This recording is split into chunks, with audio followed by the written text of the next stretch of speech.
കൂട്ടുകാർക്ക് നല്ലൊരു രാത്രി ആശംസിച്ചുകൊണ്ട് മാമ്പഴത്തിന്റെ പുതിയ വീഡിയോയിലേക്ക് സ്വാഗതം.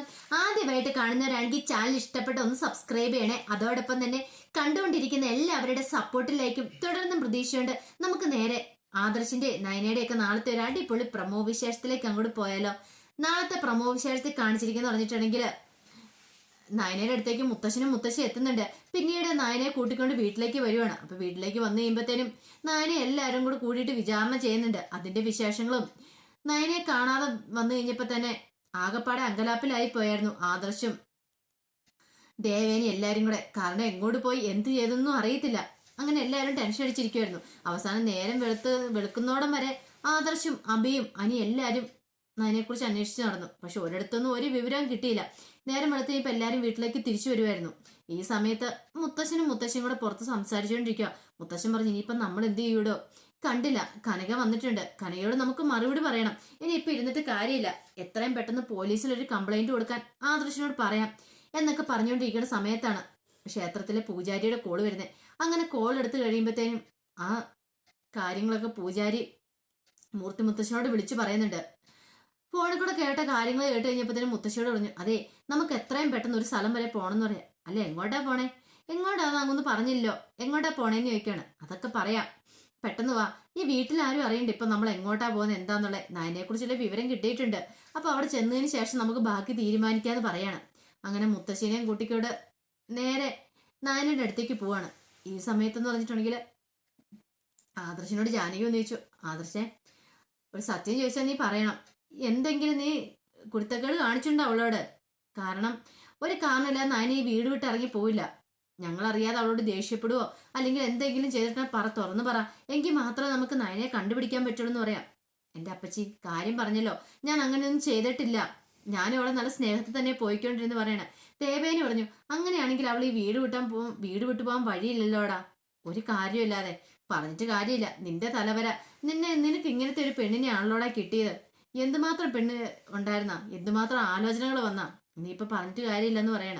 ജാനകി പറഞ്ഞു, ഈ സമയത്ത് ഇങ്ങനെ കുറ്റപ്പെടുത്തിക്കൊണ്ടിട്ട് വല്ല കാര്യമുണ്ടോ നടത്തി?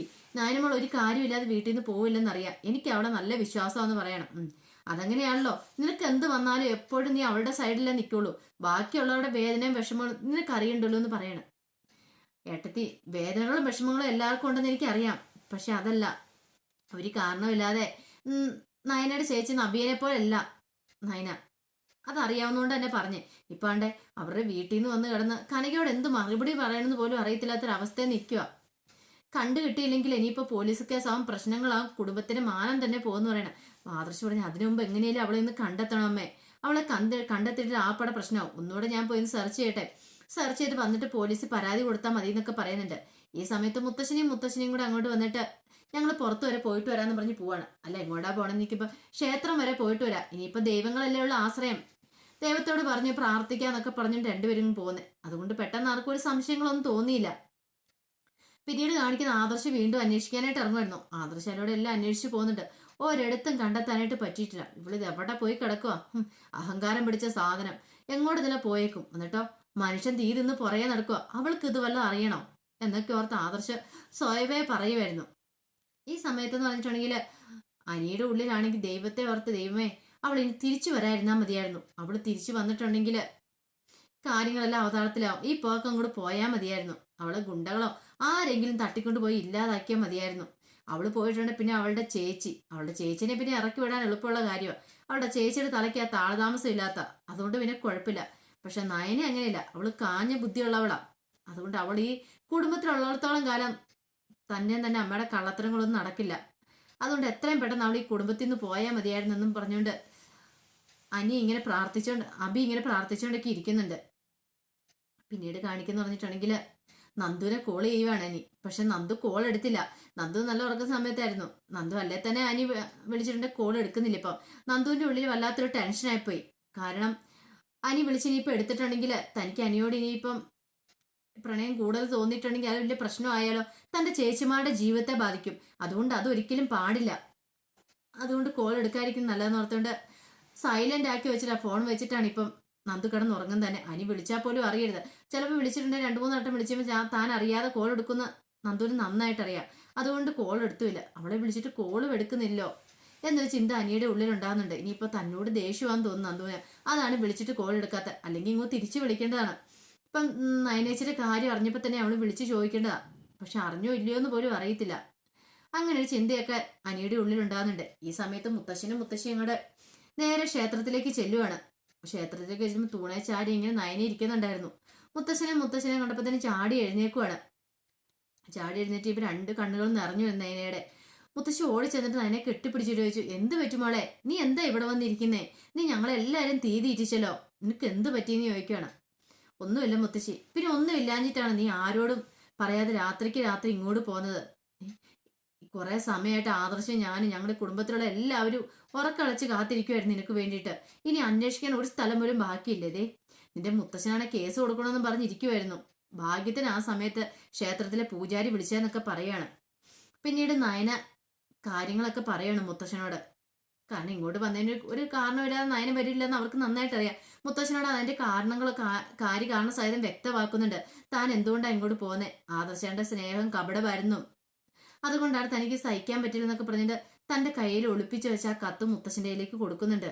മുത്തശ്ശൻ ഒരിക്കലും പ്രതീക്ഷയില്ല ഇങ്ങനെ ഒരു കാര്യം എന്ന് പറഞ്ഞിട്ടുണ്ടെങ്കിൽ. ഭാഗ്യത്തിന് മുത്തശ്ശന്റെ അസുഖത്തെ കുറിച്ചൊന്നും വ്യക്തമായിട്ട് അതിനകത്ത് എഴുതിയിട്ടില്ലായിരുന്നു. മുത്തശ്ശന് അസുഖം ഒന്നും മാത്രമേ എഴുതിയിട്ടുള്ളൂ. അപ്പൊ എന്താ, തലകറക്കം ഉണ്ടായത് കൊണ്ടാണ്, ആ ഒരു ചിന്തയാണ് നയനയ്ക്കാണെങ്കിലും ആ കത്ത് വായിച്ച ചേട്ടൻ മുത്തശ്ശിക്കാണെങ്കിലും തോന്നുന്നു പറഞ്ഞിട്ടുണ്ടെങ്കിൽ. മുത്തശ്ശന് പക്ഷെ കാര്യങ്ങൾ മനസ്സിലായി. തന്നെ ആദർശം പറ്റിച്ചുകൊണ്ടിരിക്കുക എന്നുള്ള സത്യം, തനിക്ക് സത്യം ഇട്ട് തന്നിട്ട് അവൻ തന്നെ വഞ്ചിച്ചുകൊണ്ടിരിക്കുക, നയനോട് സ്നേഹം അഭിനയിച്ചുകൊണ്ടിരിക്കുക. പാവം നയനമോള് ഇത്രയും കാലം അവനെ സ്നേഹിച്ചു, അവൻ വഞ്ചിക്കുവാണെന്ന് അറിയത്തില്ലാതെ. ഇതൊക്കെയാണ് മുത്തശ്ശന് വല്ലാത്ത ദേഷ്യ സങ്കടമൊക്കെ വരുന്നുണ്ടായിരുന്നു. പക്ഷെ മുത്തശ്ശനത് പുറത്ത് കാണിക്കാൻ പറ്റില്ലല്ലോ. അങ്ങനെ എന്തെങ്കിലും കാണിച്ചിട്ടുണ്ടെങ്കിൽ മുത്തശ്ശൻ അറിയാം കുടുംബത്തിന് താളം തന്നെ തെറ്റുമെന്നുള്ള കാര്യം. ഇപ്പൊ താൻ എന്തേലും പറഞ്ഞു പോയിട്ടുണ്ടെങ്കിൽ ആ സെക്കൻഡിൽ തന്നെ നയനമോൾ ഇനിയിപ്പം ആ വീട്ടിലേക്ക് വരത്തില്ല, ആ വീട്ടിൽ നിന്ന് ഇറങ്ങി പോകത്തുള്ളൂ. അതുകൊണ്ട് അത് പാടില്ല. നയനമോൾ ആ കുടുംബത്തിൽ വേണം. അവരെ രണ്ടുപേരും ഒന്നിപ്പിക്കണം. ആദർശം നയനെ സ്നേഹിക്കണം. അത് മാത്രം മുത്തശ്ശൻ്റെ ഉള്ള ആഗ്രഹം എന്ന് പറഞ്ഞിട്ടുണ്ടെങ്കിൽ. അവനിപ്പോൾ ഈ എഴുതിയിരിക്കുന്ന ഒരു പക്ഷേ അവന്റെ മനസ്സ് ആണോന്ന് പറയാൻ പറ്റില്ല. ഇനിയിപ്പോൾ ദേവയാനിക്ക് വേണ്ടിയിട്ടാണോ അവൻ ഇങ്ങനെയൊക്കെ ചെയ്യുന്നതെന്നും പറയാൻ പറ്റില്ല. ദേവയാനെ സങ്കടപ്പെടുത്താതിരിക്കാൻ വേണ്ടി നയനെ സ്നേഹിക്കാതിരിക്കുന്നതാണോ, അതൊക്കെ ഓർത്ത് മുത്തശ്ശൻ വല്ലാത്ത ടെൻഷൻ ആവുന്നുണ്ട്. പിന്നീട് മുത്തശ്ശൻ നയനെ പറഞ്ഞ് സമാധാനിപ്പിക്കുന്നുണ്ട്. ഈ സമയത്താണ് ആദർശ് അയാളോടെ കറങ്ങി തിരിഞ്ഞു വരുന്നത്.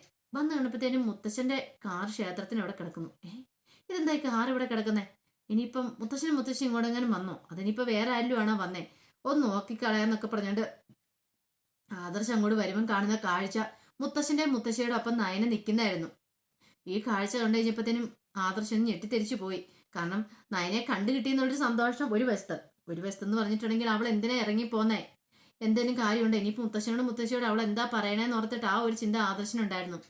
അപ്പം മുത്തശ്ശിയോടും നയനെ ഇറങ്ങി പോകുന്നതിന്റെ കാരണങ്ങളൊക്കെ വെളിപ്പെടുത്തുന്നുണ്ട്. പക്ഷെ ആദർശ് വന്നു കഴിഞ്ഞപ്പം ആദർശനോട് വേറെ കാര്യങ്ങളൊക്കെ മുത്തശ്ശൻ പറയണേ. നയനെ ഇറങ്ങി പോകുന്നതിന്റെ കാരണം എന്നാന്ന് ചോദിച്ചു കഴിഞ്ഞപ്പോഴത്തേനും അതിന്റെ വിശേഷങ്ങളായിട്ട് നാളെ രാവിലെ തന്നെ ഞാൻ വരാട്ടോ, അതിന്റെ ഫുൾ വിശേഷമായിട്ട്.